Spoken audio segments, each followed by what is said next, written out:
Uma jovem colegial chamada Moca fica atônita quando um colega bonito expressa o desejo de ficar com ela, já que ela acredita não ser o tipo dele e se considera apenas uma garota comum. Mais cedo, uma Moca aflita entra na sala de aula e percebe que não consegue acessar sua carteira, pois várias meninas estão reunidas ao redor da cadeira ao lado. Uma delas se desculpa por estar usando o assento dela, e Moca força um grande sorriso, garantindo que não tem problema, já que só veio colocar a mochila ao lado da carteira. Sorrisos de meninas, 10% simpatia e 90% por favor, se afasta. Ela olha para a multidão e percebe imediatamente que todas estão ao redor de Azumi Kurosaki, que se senta atrás dela. Moca estuda em uma escola de ensino médio que ostenta tanto alto nível acadêmico quanto atividades esportivas extracurriculares. Bem-vinda a uma escola onde seu boletim chora e suas pernas travam. No entanto, existe apenas um aluno que se destaca em ambas as áreas, Kurosaki. Como capitão, ele levou o time de futebol à vitória na Liga Nacional.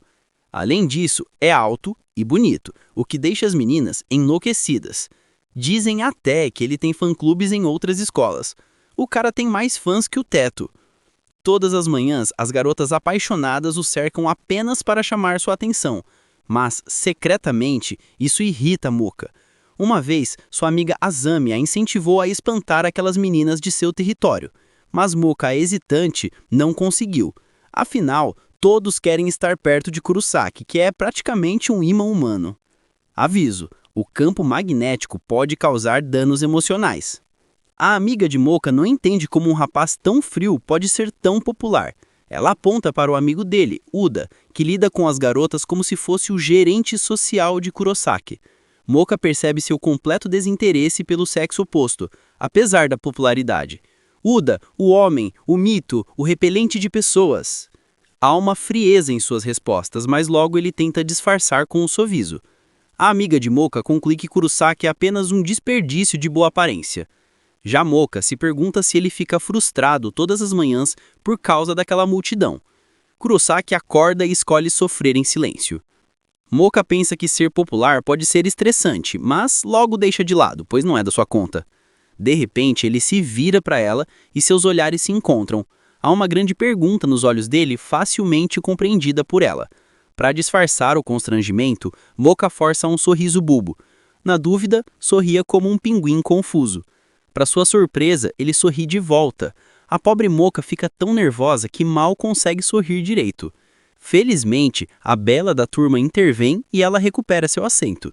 Bela salvando alunos desde sempre. Envergonhada, Mocha evita olhar para trás. Enquanto isso, as abelhinhas finalmente deixam Kurosaki em paz, despedindo-se dele. Mas é Uda quem responde. Função oficial de Uda. Cara do tchau. Irritado, Kurosaki manda Uda voltar ao seu lugar, já que essa é a cena de todos os dias. Uda protesta, dizendo que só está tentando protegê-lo das abelhas, afinal é para isso que servem os amigos. Mas Kurosaki aponta friamente que aquelas garotas só estão ali por causa do próprio Uda. Plot twist: Uda é o verdadeiro protagonista. Ela se pergunta nervosamente como se aproximar dele, mas logo chama sua atenção. Ele aparece todo estiloso, como um modelo, e ela quase tem um mini ataque cardíaco. Em seguida, o agradece por buscá-la. Ele a olha como se fosse uma estranha, mas depois confirma, incrédulo, se ela realmente é a Mocha. Adivinha quem esqueceu como funciona? Pois é, a nossa menina. Mocha fica ainda mais nervosa, tentando arrumar o cabelo e o rosto em pura confusão. Ele explica que não a reconheceu de imediato porque ela parece bem diferente sem o uniforme escolar. Uma Mocha surpresa se pergunta se aquilo é um elogio, mas logo eles seguem para comprar mantimentos. Tradução: você fica bem arrumada. Depois de um tempo, vão para a casa dele carregando uma sacola cheia de ingredientes. Apreensiva, ela tenta confirmar se os pais dele estão realmente em viagem de negócios e se ele está sozinho em casa. Alguém toca a trilha sonora de Esqueceram de Mim. Ele confirma que os pais estão fora e que o irmão raramente aparece, então serão apenas os dois. Ansiosa, Mocha percebe a atitude indiferente dele e tenta se convencer de que talvez esteja exagerando. Cada segundo de silêncio é um pânico novo, clássico. Logo ele aponta para uma mansão moderna luxuosa e afirma que mora ali. Mocha fica chocada ao ver uma casa tão linda, com pé direito alto e piso de mármore. Ela declara abertamente que nunca esteve em uma casa tão incrível. Esperava uma casa, recebeu um board de Pinterest. Enquanto amarra o avental, fica impressionada ao ver a cozinha impecavelmente limpa, como se quase não fosse usada. Ele explica que raramente cozinha e que os pais quase nunca estão em casa. Curiosa sobre a dieta dele, ela pergunta, e ele responde casualmente que geralmente come refeições prontas de loja de conveniência ou de micro-ondas, além de pão no almoço. E spoiler, basicamente tristeza e sanduíches industrializados. Moncha se preocupa com a dieta nada saudável dele, ainda mais porque joga futebol. Esse garoto já é 90% conservante. E imediatamente, ele ordena que ela cozinhe para ele. Quando ela parece confusa, ele pergunta se ela pode preparar marmitas escolares para ele e comer junto dela na biblioteca durante o almoço. Basicamente, ele acabou de propor uma série de encontros disfarçados de almoço. Moncha fica um pouco insegura, já que não é especialista em preparar marmitas elaboradas. Ele a encara com aquele olhar certeiro e lembra como já ajudou com a dever de casa. Vendo sua expressão nervosa, o divertido Kurosaki a provoca ainda mais, perguntando se ela não pode fazer esse pequeno favor. Isso é chantagem, mas versão romântica. Moncha fecha os olhos com irritação diante da esperteza dele e finalmente concorda em preparar apenas as marmitas para ele. Kurosaki fica chocado com a ingenuidade dela. Estava pronto para contratar o Gordon Ramsay, mas ganhou a Moncha. Só que ela faz questão de afirmar que não poderá cozinhar todos os dias. Ele faz drama, mas agradece com entusiasmo. Ela o observa atônita, pensando que se isso deixa feliz, então tudo bem. E assim ele acaba de ganhar na loteria das refeições. Logo Moncha prepara um almoço delicioso que ele devora com fome. Ele adora a comida dela para a alegria da garota. Ela mostrou suas habilidades culinárias e conquistou o estômago dele. Brincando, ela lembra que já havia dito que era boa na cozinha, mas ele dá de ombros como se não fosse nada. Às 13 horas, já terminaram o almoço e Moncha ainda cuidou da limpeza e da louça. Ela imagina que já está na hora de ir embora, mas ele sugere que estudem juntos se ela tiver tempo. Plot twist. Agora ele quer alimento para o cérebro. Ela pergunta se ele realmente quer isso e, em resposta, ele afaga a cabeça dela com carinho, agradecendo pelo almoço maravilhoso. Instantaneamente, ela passa de cozinheira para ponto fraco no coração dele. Os olhos dela se enchem de emoção, já que antes estava preocupada à toa e agora está feliz de ter ido até lá. Percebe que se diverte muito ao lado de Kurosaki e que o tempo voa quando está com ele. O amor realmente bagunça o relógio. Enquanto estudam, Moncha começa a sentir sono, já que não conseguiu dormir na noite anterior. Ela se esforça ao máximo para ficar acordada, mas Kurosaki a pega no flagra, cochilando suavemente. Ela veio cozinhar e acabou desligando. Ele cerra os dentes, irritado, resmungando que ela sempre dorme assim de repente.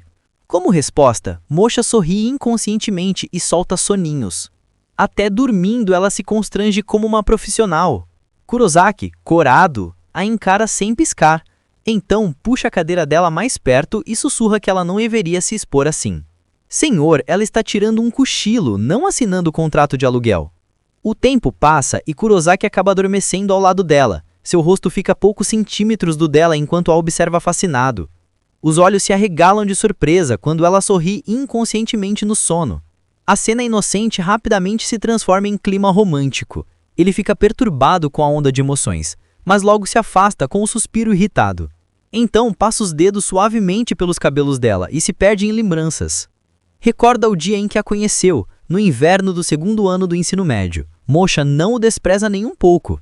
Com um brilho travesso nos olhos, Kurosaki a rabutuca sobre seus sentimentos. Os olhos do garoto brilham como se tivesse acabado de desbloquear conteúdo extra de DLC. Uma Moncha confusa baixa o olhar, pensando que precisa dar um fim àquilo imediatamente ou será enganada. Mas, por mais que tente, ela não consegue se expressar. Um Kurosaki frustrado decide continuar a caminhada. Edição, tratamento do silêncio do relacionamento. Ao chegarem à casa dele, ela se acomoda timidamente em um canto do sofá, pronta para ser bombardeada com perguntas afiadas. Com um olhar fixo, ele questiona sobre sua ausência na biblioteca durante o intervalo do almoço. Moncha, desviando da biblioteca como se fosse uma casa mal-assombrada, força um sorriso e declara que simplesmente não estava com vontade. Diante da expressão intrigada dele, ela explica que tem refletido bastante e chegou à conclusão de que um cara popular como ele não deveria andar com uma ninguém como ela, já que isso prejudicaria sua reputação. Acrescenta que decidiu não ir mais à biblioteca. Então abaixa a cabeça tristemente, arrependida do próprio egoísmo. O excesso de pensamento, o verdadeiro vilão de toda a trama romântica. Com o olhar ainda fixo nela, ele a interroga sobre a aventura do karaokê. Ela protesta que Uda a forçou a ir. Em seguida, ele a pressiona sobre Takahashi e Mosha explica, em pânico, que nunca o conheceu antes. Parece até um episódio de Love Courts. Mosha está perplexa porque não entende o que ele quer descobrir. Para ele é um grande enigma. Depois de um longo silêncio desconfortável, ela se levanta para ir embora. Exit stage left, ou não. Quando está prestes a abrir a porta, como um raio, ele aparece e a fecha com força. Ele a envolve, colocando a mão na porta e bloqueando completamente sua saída. Mosha fica apavorada quando ele declara que ainda não terminaram. Senhor, isso não é WWE. Calma com as entradas dramáticas. Ele diz para ela não se importar com o que as pessoas pensam deles passarem tempo juntos. Enquanto aquelas palavras mágicas derretem em seu coração, uma Mosha atônita se vira para encará-lo. Ele esclarece que não teria ajudado com o dever de casa se não gostasse dela. Imagine se apaixonar por causa de álgebra. Icônico. Mosha, aflita, protesta que aquilo foi apenas uma forma de ele se desculpar por ter bloqueado sua mesa indiretamente. Ele retruca rapidamente, perguntando se a convidaria para sua casa se não se importasse com ela. Então, a envolve com os braços e a puxa para perto, afirmando que é muito mais do que isso. Criminoso suave, pulou 5 níveis de relacionamento de uma vez. Ele lentamente morde sua orelha, dando uma dica bem clara. Confessa que está ali porque quer ficar com ela. Uma Mosha chorosa reclama que vai acabar entendendo errado. Errado, garota. Ele praticamente está soltando sinais de fumaça.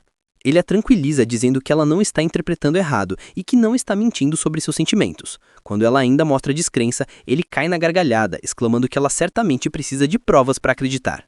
Mosha o encara fascinado quando ele finalmente volta a sorrir para ela. O velho Kurosaki está de volta. O retorno do sorrisinho, a sequência melhor que o original.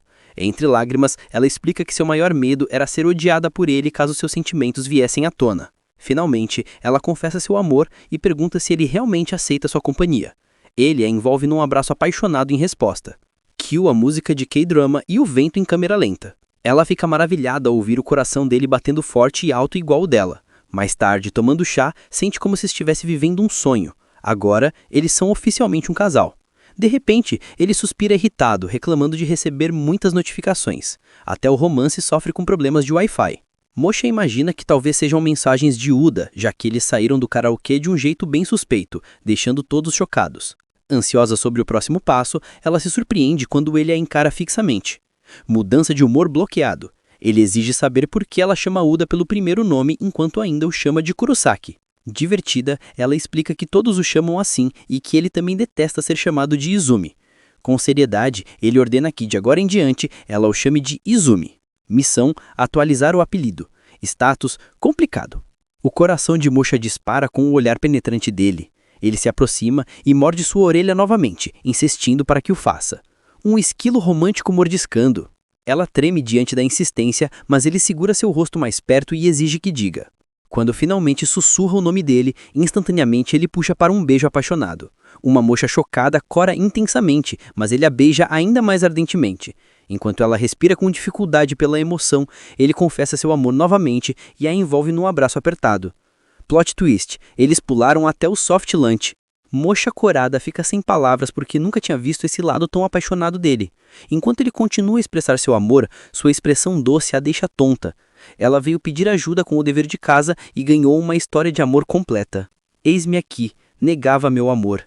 Eis-me agora, sei que me afastei.